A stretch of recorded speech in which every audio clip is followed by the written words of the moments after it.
Assalamualaikum warahmatullahi wabarakatuh. Baiklah, kami dari kelompok 6 akan menjelaskan materi mengenai konflik separatis dan segregasi. Untuk materi yang pertama yang akan dijelaskan oleh saya sendiri.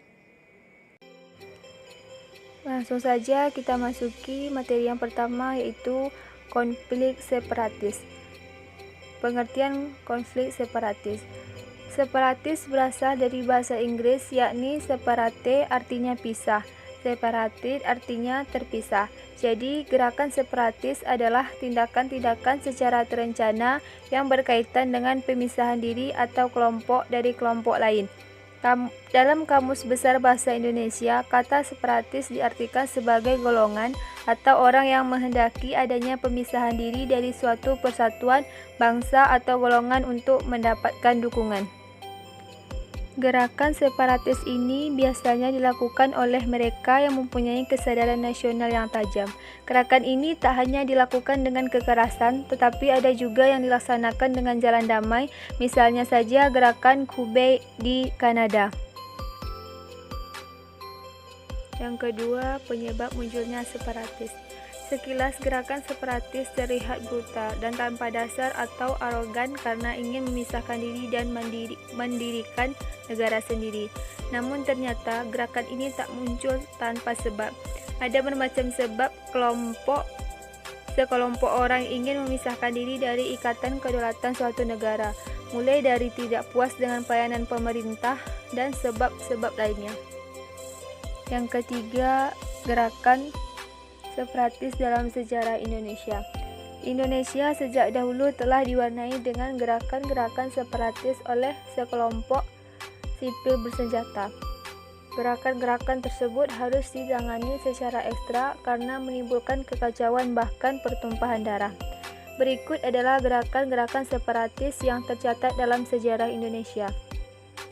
Yang pertama yaitu pemberontakan PKI.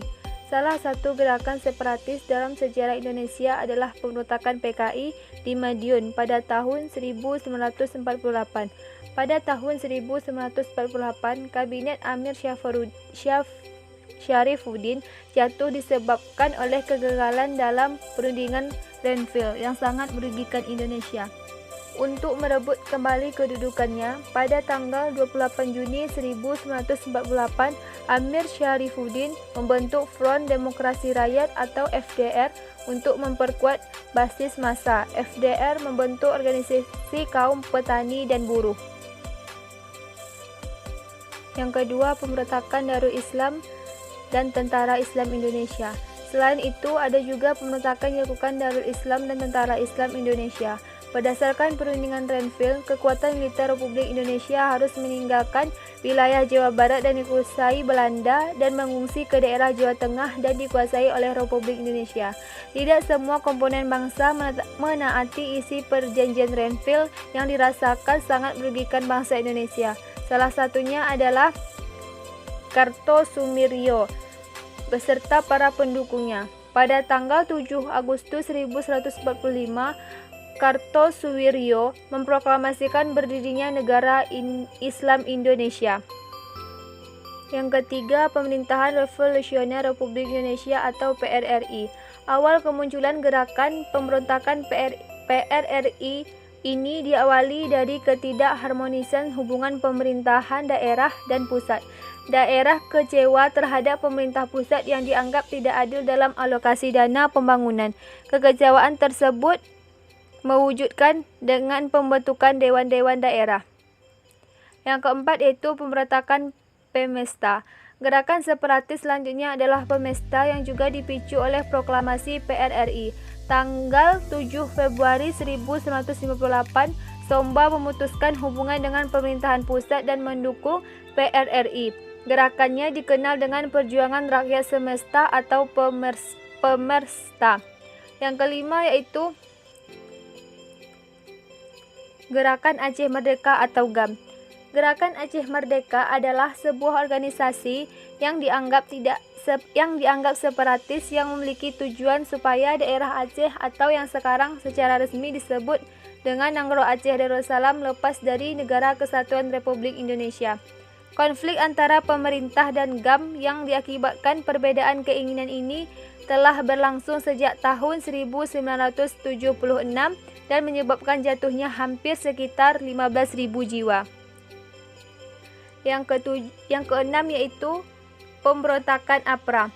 Pada masa pemerintahan RIS muncul pemberontakan yang mengguncang stabilitas politik dalam negeri.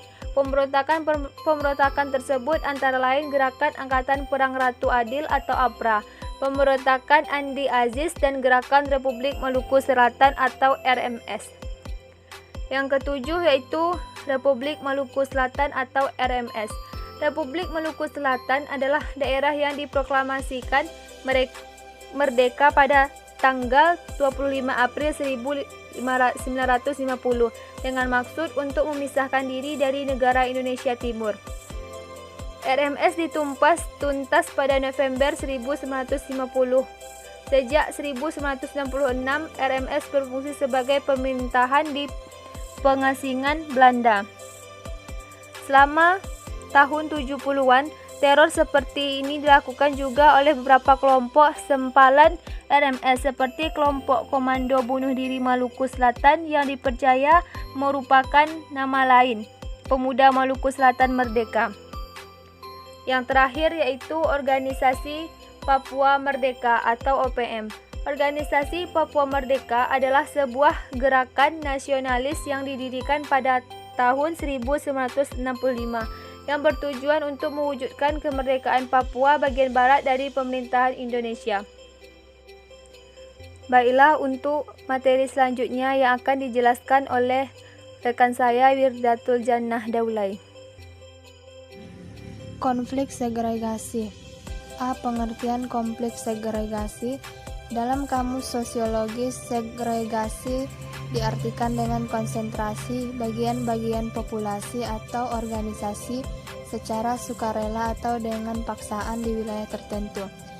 Segregasi sosial merupakan konsep yang menjelaskan mengenai adanya pemisahan, interaksi, dan hubungan antara kedua kelompok yang berbeda. Bentuk segregasi ada 5, yaitu yang pertama segregasi etnis. Menurut Persudi Suparlan, kelompok etnis memiliki sejumlah ciri sebagai berikut. 1. Secara biologis mampu berkembang biak dan bertahan. 2. Bersifat ekskriptif. 3. Memiliki kesadaran dan memiliki kebersamaan sebagai sebuah kelompok. 4. Bersifat abadi. 5. Membentuk jaringan komunikasi dan interaksi tersendiri. 6. Berasal dari daerah yang sama atau memiliki wilayah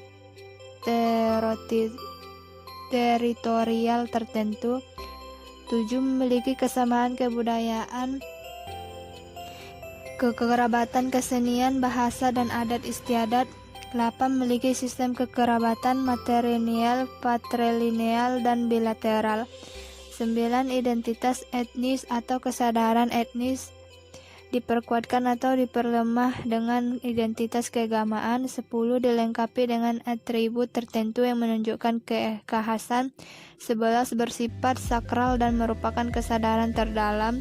12. Bagi masyarakat tradisional, etnis adalah status utama, master status yang memotong status-status lainnya.